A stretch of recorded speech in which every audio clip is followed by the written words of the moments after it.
Ever heard someone called a tree hugger? And like wondered, where did that even come from? Oh, for sure. Today, we're going deep, deep into the history of environmentalism. Okay. We're going to go way beyond just like those stereotypes Yeah. and really see how this movement developed. We've got excerpts from its Wikipedia entry, and you might be surprised how far back concern for the planet actually goes. It is fascinating how often we think of this as like a modern movement. Right. But the roots, they run deep. Yeah. We're talking ancient philosophies, early legal battles against pollution. How? It's really like the seeds of what would become global action. Okay, so let's unpack this. Our source highlights Jainism, a religion from ancient India. Okay. They've been advocating for protecting life and the elements for centuries. That's way before recycling bins and Earth Day. It makes you think about how ingrained respect for nature can be in different cultures. And it wasn't just an Eastern idea either. In the 7th century, Caliph Abu Bakr, during a military campaign, he issued a decree protecting trees and animals. Imagine that. Oh. Prioritizing that in the midst of warfare. That is incredible. It challenges the assumption that caring for the environment is just like some newfangled concept. Exactly. And, even in 13th century London, King Edward I banned coal burning because of the smog. Oh, wow. Yeah, looks like our ancestors were dealing with air pollution way before the Industrial Revolution. So if concern for the environment has been around for so long, what shifted with the Industrial Revolution? The scale Oh, okay. and the intensity of human impact. Right. For sure. It's like this classic example of progress coming with consequences, right? Yeah. Factories are booming, but so is pollution. Right. And that's when we start seeing the rise of like modern environmental laws, like Britain's Alkali Acts of 1863. Alkali Acts, what were those all about? These were some of the first attempts to regulate harmful industrial emissions. So it was saying, hey, progress is great, Okay. but not at the cost of public health and the environment. So it was like the beginning of government stepping in to protect the environment. In a lot of ways, yes. Okay. But, it often takes tragedy to spur truly significant change. Yeah. Take the Great Smog in 1952 in London. Thousands of deaths from that thick smog It's horrible. finally led to the Clean Air Act of 1956. Oh, wow. Yeah. That's heartbreaking. But also shows how pivotal certain events can be in pushing for change. For sure. Makes you wonder, like, what might it take to truly address climate change today? Yeah, that's a big question many are grappling with. But alongside these legal battles, like in the late 19th and early 20th centuries, you see the rise of early conservation movements. Okay. So people starting to organize and fight for the protection of specific species and habitats. Like saving those cute seabirds we always see in documentaries. Exactly. Those early efforts really laid the groundwork for like the bigger environmental movements that we see today. Okay. And they really highlighted the interconnectedness of ecosystems. Oh, interesting. You can't just protect one species in isolation. You have to consider the whole web of life. So these conservation efforts were about more than just like a love for cute animals. Absolutely. It was the beginning of understanding that the health of the planet is directly tied to our own well-being. And this is where influential thinkers like John Ruskin come into play. Tell me more about John Ruskin. What was his contribution? So he was like this sharp critic of the Industrial Revolution. Okay. Called out the ugliness, the pollution it brought. Interesting. And he advocated for a return to a simpler rural life, closer to nature. Okay. And his ideas, they resonated with a growing number of people who were like disillusioned with the damaging effects of industrial progress. That's so interesting because like even today there's this movement towards sustainable living, right? Right. Rejecting excessive consumerism. Right. It's like Ruskin's ideas are still relevant in the 21st century. Yeah, his work helped pave the way for figures like John Muir, who's considered like a pivotal figure in U.S. environmentalism. Muir was instrumental in establishing Yosemite National Park. Ah, Yosemite. Yeah. Those stunning landscapes I've always wanted to visit. It's amazing. What was Muir's key philosophy? He passionately believed in the inherent right of nature to exist, Okay. untouched by human interference. So this idea of preserving wilderness for its own sake, Yeah. it became a cornerstone of the conservation movement. That's powerful. So from protecting specific species to preserving entire landscapes, the environmental movement was gaining momentum. Yes, and around the same time, another key figure emerges, Aldo Leopold. Okay. His book, A Sand County Almanac, published in 1949, It delved into environmental ethics. Ethics, that sounds pretty deep. What was Leopold's main argument? He urged people to see themselves not as conquerors of nature, but as members of a larger ecological community. So it was a shift from purely practical arguments for conservation to a deeper ethical responsibility to the natural world. So it was about moving beyond just like saving nature to understanding our place within it. Exactly. And this philosophical shift, it's vital, right? Because it lays the groundwork for the massive change that was about to come with Rachel Carson. Here's where it gets really interesting. Rachel Carson and her book, Silent Spring. I've heard about its impact, but refresh my memory. So in 1962, Carson dropped a bombshell. Her meticulously researched book exposed the devastating effects of pesticides like DDT. Oh, right. And it wasn't just about wildlife. She highlighted the risks to human health, too. That must have been a wake-up call for a lot of people. It was. Silent Spring sparked widespread public concern. Right. And led to the banning of DDT in many countries. It even played a role in the establishment of the U.S. Environmental Protection Agency in 1970. Wow. One book led to the creation of the EPA. That's a testament to the power of raising awareness and sparking a public conversation. It is. It's also a perfect example of how environmentalism was shifting from like a niche concern to a mainstream issue. So how did this growing movement start reaching a global audience? The 1970s were pivotal. Okay. We saw the birth of Earth Day, which quickly became like a symbol of global environmental awareness. Right. Millions of people around the world participating in marches, rallies, demanding action on pollution, resource depletion. Yeah. All these environmental concerns. It's amazing how quickly Earth Day caught on and became such a powerful symbol. It's true. But was it just about symbolism, or did it lead to concrete actions? Both. Okay. It created this like wave of public pressure that governments couldn't ignore. In 1972, the UN held the Conference on the Human Environment in Stockholm. Oh, wow. Brought nations together to discuss these challenges. That sounds like a significant step towards international cooperation on environmental issues. Absolutely. The Stockholm Conference signaled that environmental problems, they transcended national borders. It laid the groundwork for future global environmental treaties, organizations. It was truly a turning point. Yeah. But the story, of course, doesn't end there. And that's what we'll explore in the next part of our deep dive. We'll see how the environmental movement continued to evolve, adapting to new challenges and embracing new forms of activism. Stay tuned. Welcome back. Last time we journeyed through centuries of environmentalism, right? Seeing how concerns for the planet evolved from ancient philosophies to groundbreaking legislation. We left off with Earth Day uniting millions in the 1970s. Yeah. But as we all know, the story doesn't end there. It doesn't. What does our source say about environmentalism in the 21st century? Oh, things get even more complex, wouldn't you say? Yeah. Climate change is no longer a future threat, it's our reality. Right. And then you add to that things like overpopulation, plastic pollution, even genetic engineering. Right. All with massive environmental implications. So how has the movement adapted to these newer challenges? Well, one interesting aspect our source points out is the tension between radical and mainstream approaches to environmentalism. It's a debate that's been brewing for a while. Can you give an example of what you mean by radical versus mainstream? Sure. Take a group like Earth First. They advocate for direct action and a deep green ideology. So putting nature's needs first, even above human wants. Wow.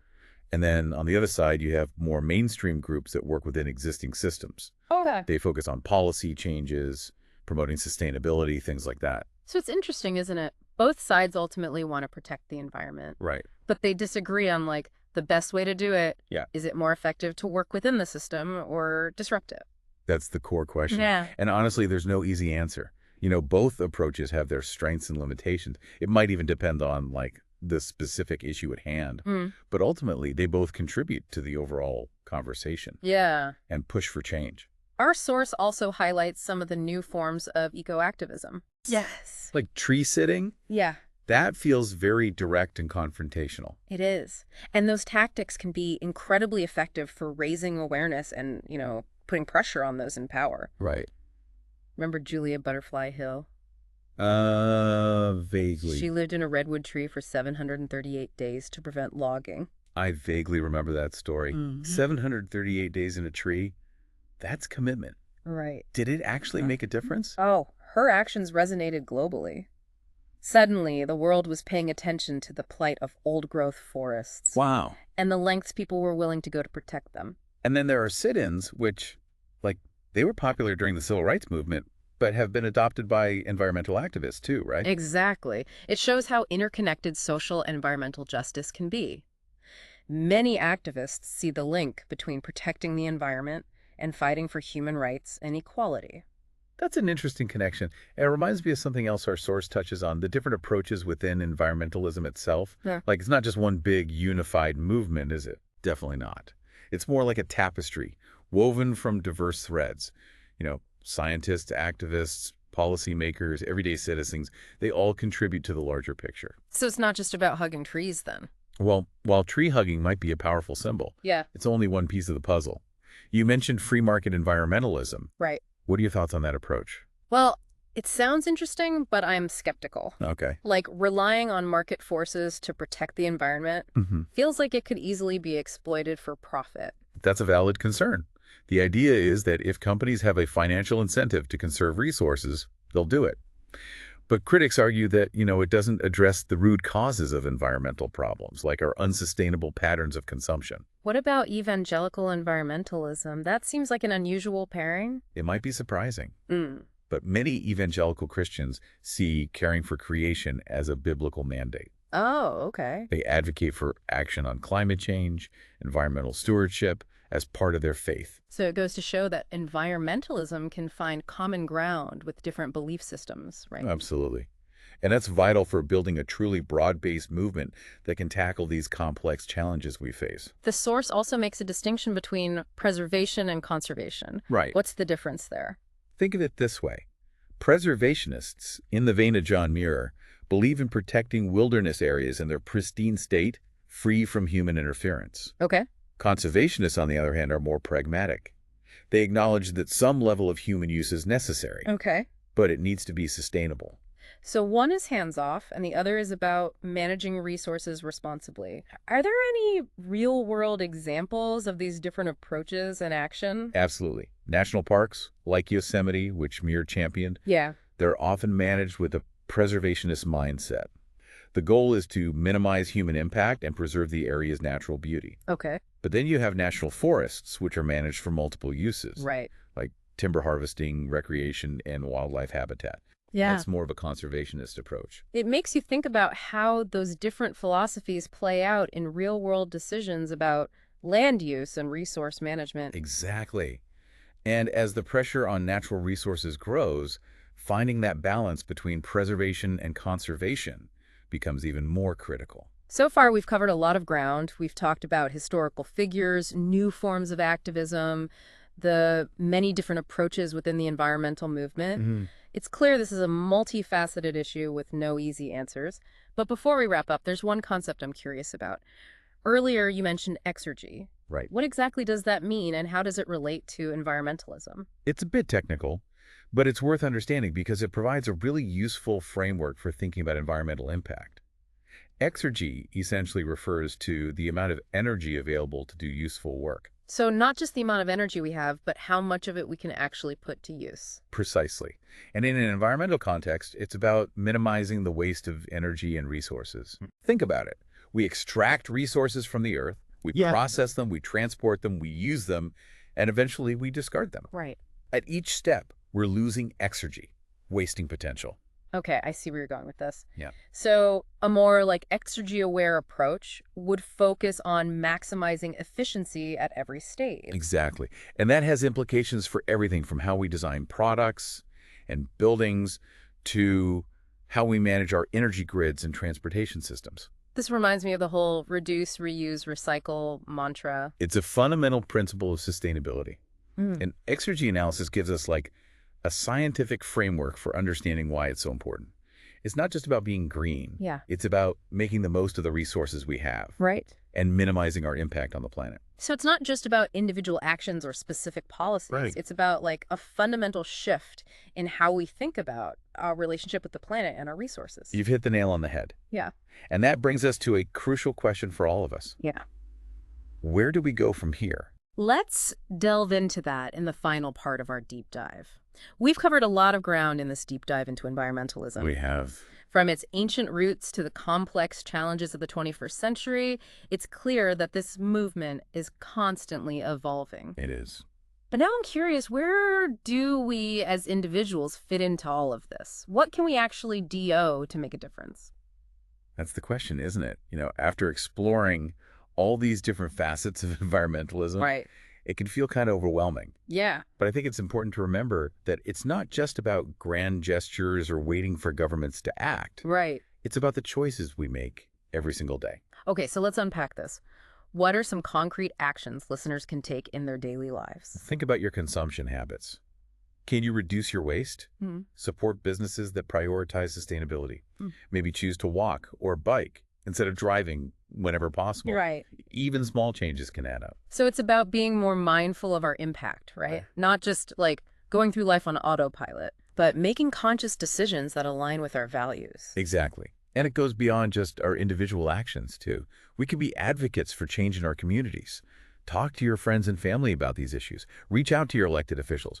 Make your voice heard. So it's about using our voices and our votes to push for policies that protects the environment. Absolutely.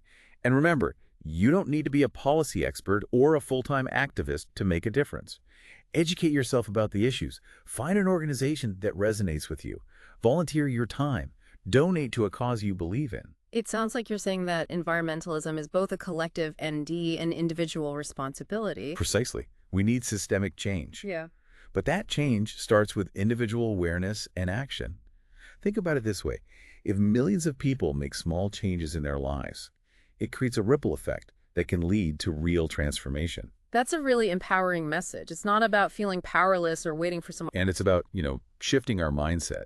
Instead of seeing ourselves as separate from nature, Right. we need to embrace the idea of stewardship and interconnectedness. From dominion to stewardship. I love that. It's a profound shifting perspective. It is. And it's a journey, not a destination. Like any journey, it begins with a single step. So for our listeners who are feeling inspired and want to take that first step, what would you recommend? Where should they start? Start by asking yourself what aspect of environmentalism resonates most with you. Is it climate change? Plastic pollution? Protecting endangered species?